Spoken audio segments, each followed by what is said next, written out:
Hello family, welcome back to my channel. I know it has been a while.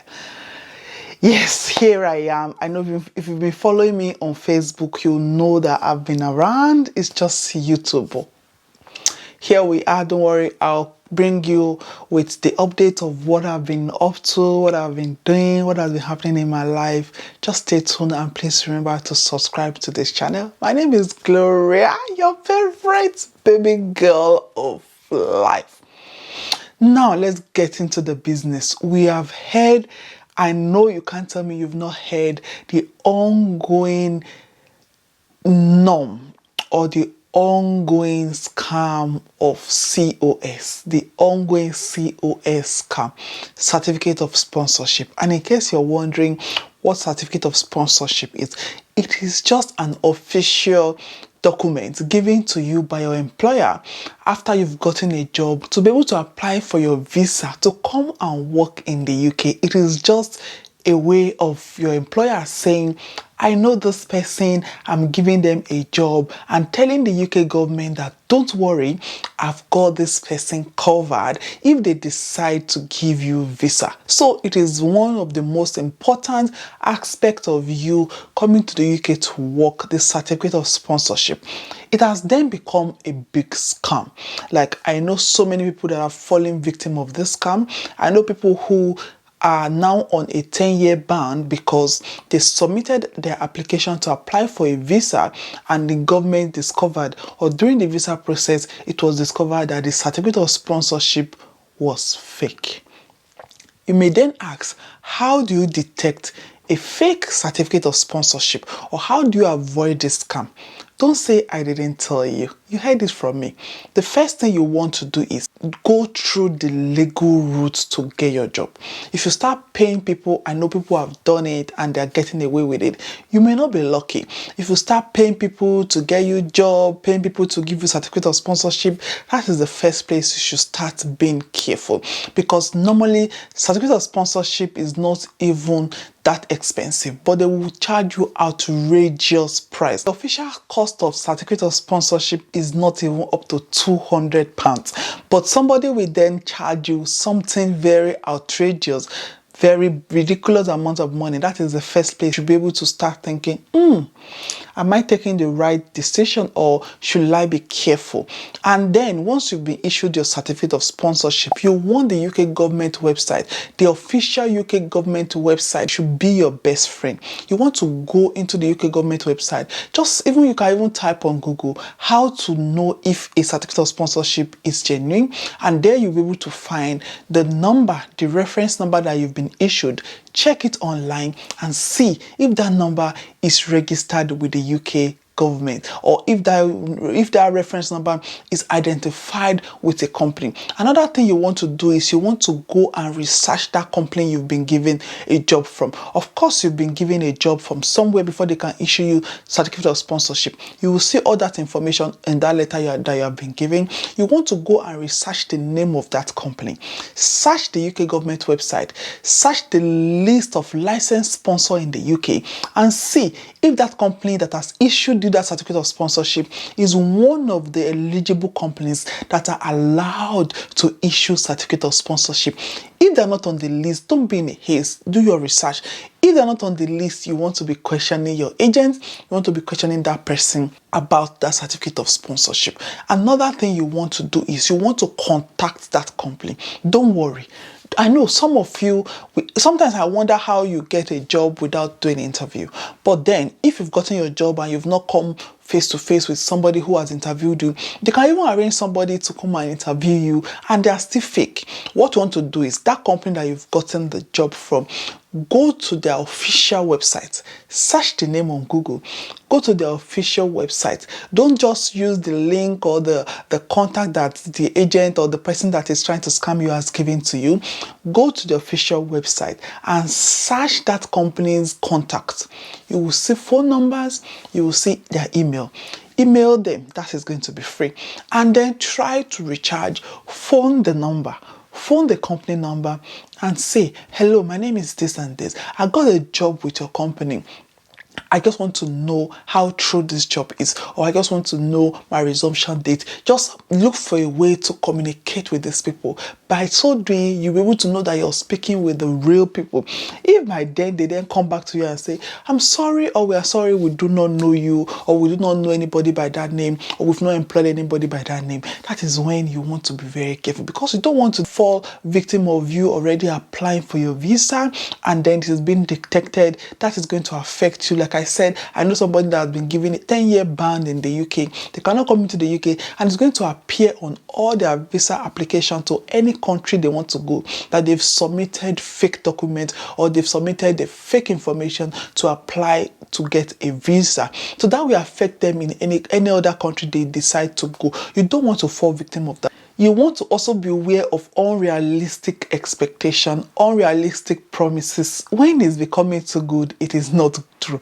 Like if it seems too good to be true, it is not true. Like somebody is telling you apply for visa and they're guaranteeing you, telling you don't worry, 100% you're going to get the visa. When they're not the one that issues visa, you should be very suspicious of such people. So you want to make sure you do your research. Beware of unrealistic promises. Maybe they're promising you some ridiculous salary, or they're promising you a life that seems unreal, or it is different from something you've heard. I know some of you will be like, UK this, UK that, but you know, just leave this information for those that are interested in listening to UK content. And if you're not, it is okay to just keep along or jog along, okay? And leave this information for those that really need it. You want to make sure you do your research about that company. You want to check their integrity, go and check their rating online. Research. You can even ask people, if you know people in that country, especially people already in the UK, ask them, do you know this also company? I know it is not possible to know everywhere. What are people saying about them? Go to their website, look at the review. Are they existing? Do they have a website? Do they have contact? Do they have a place? Do they have offices? These are some of the clues that will give you that this thing doesn't seem real. You yourself, you want to make sure you do loads of research.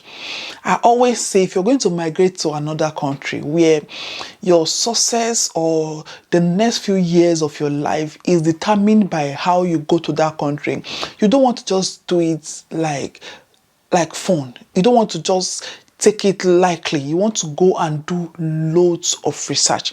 Familiarize yourself with the UK government process. Familiarize yourself with that country process. Familiarize yourself with visa processes. It doesn't cost you anything. Just dedicate 1 hour of you, instead of watching Netflix, instead of going gossiping, instead of you going, doing unnecessary things. Just use that 1 hour to get information. We that will come to tell you things, we also study to tell you these things. We watch videos, we learn, we research, we go to the UK government. There's almost no information you want to know about the UK that you cannot find on the UK official government website. You want to go to this website and you want to familiarize yourself with all the processes, all the details, everything that you need to know about that particular country, about the visa process, about the things you need to put together, the things you need, how long it takes, how much the visa is, and even how to even apply by yourself. Some people say submit all your documents, and you can do all these things by yourself only if you're equipped with the right information. So you want to go to the government website and familiarize yourself with all the details about the process they are about to embark on. You also want to make all your payment in a secure way,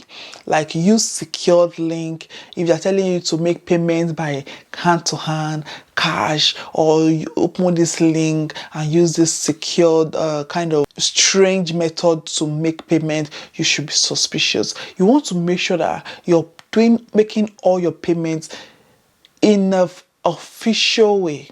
For instance, somebody has charged you so amount of money, and then they tell you to bring cash. You're not going to be able to trace them. You're not going to be able to hold them accountable in future. But if you've gone legally or you've gone through your bank, it is going to be able to be traceable. Let's say you decide to even go to court or decide to hold it against them in future. You have, and the narration should be very clear to Mr. So for so charges, for certificate of sponsorship, for this, for that. State it out, mention it out, let it be clear that this is what you're making this payment for. You don't want to go corner by corner and they tell you to open this link or they tell you to bring cash. You should be suspicious of them, because if it is real, why would they want to go through corner? You have to also be very careful with the type of information you share with people, especially your passport number, your security numbers, your details, your date of birth, those specific informations. Be careful with the type of people you're sharing them with. Make sure they are legitimate, make sure they are legal. Don't get yourself mixed up or involved in activities that are questionable, activities that may make you fall victim and you'll not be able to, pull yourself out of that situation. Like I always say, I am not an immigration expert. I'm not an immigration advisor. I just share my own experience and tell you things I know. But make sure you seek professional advice. If you begin to be very suspicious and you're worried, seek professional advice, immigration experts, solicitors, officials that are trained or licensed to help you, to direct you, the immigration lawyers. Make sure you seek the right authority for your processes. And if you have any question, if you suspect somebody, please, whistleblowing. This is one thing I also appreciate about the UK. And that is why things are working, because they know that if you do something wrong, somebody catches you, they're going to say it. Let's stop this issue of don't say it, don't open it, don't expose it. If you suspect somebody, and especially you've caught somebody red-handed, please report them to the appropriate organization. I hope this video has been helpful. I hope this video has helped you to make the right decision. I remain my humble self, GLORIA OTIKOR. Please remember to subscribe to my channel. I'm on Facebook. I'm very active on Facebook. Follow me on all my social media platforms. I remain my humble self, your baby girl of life, GLORIA OTIKOR. Until the next time, I'll see you again later.